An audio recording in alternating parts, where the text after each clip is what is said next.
En pleno siglo XXI, la esclavitud, mejor llamada en la actualidad de explotación como la trata de personas, sigue siendo un serio problema que no solamente recae en quienes de manera ilegal la promueven, sino en todo un complejo multicultural modelo de desarrollo del ser humano que se da desde la educación. En México, los destinos turísticos no son ajenos a la trata de mujeres o de personas cuando se trata de prostitución, pues muchas familias han sido víctimas del engaño para la hija o incluso el hijo que caen en las redes de la prostitución y que alcanzan niveles de carácter internacional. La situación en México ese es un tema muy complejo porque lamentablemente hay muy poco diagnóstico. Se han hecho muy pocos diagnósticos en torno al tema.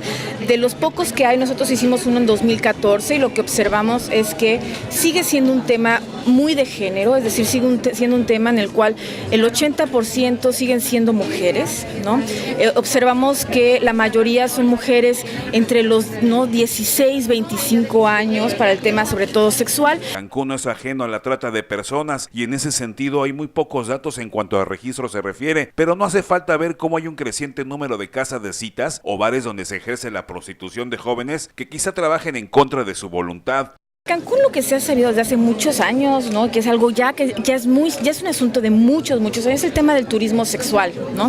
Es decir, ya podemos hablar que es más bien un lugar más que de origen de destino, ¿no? Es decir, ya es un lugar en donde los tratantes entregan más bien a las víctimas, no es tanto un lugar de captación, aunque no hay diagnóstico y tendremos que así es parte de lo que tiene que hacer el municipio, tendrán que hacer sus diagnósticos, porque estos son datos ya muy antiguos los que tenemos, en donde se habla que es un lugar de paso, ¿no? De tránsito, pero también que es un lugar de destino, es decir, los tratantes captan a las víctimas en otros estados, ¿sí?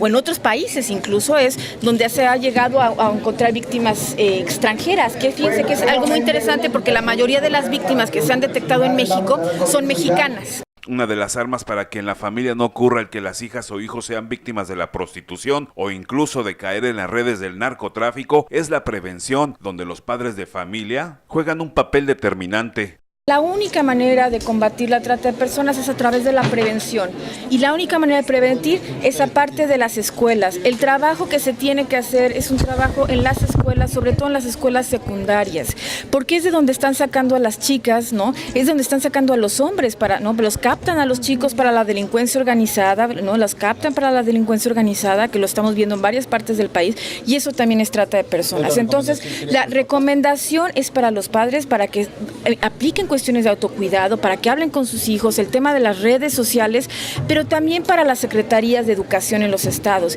Tienen que implementar acciones profundas de prevención y el combate a todo lo que son los patrones no violentos contra las mujeres también, que son importantes.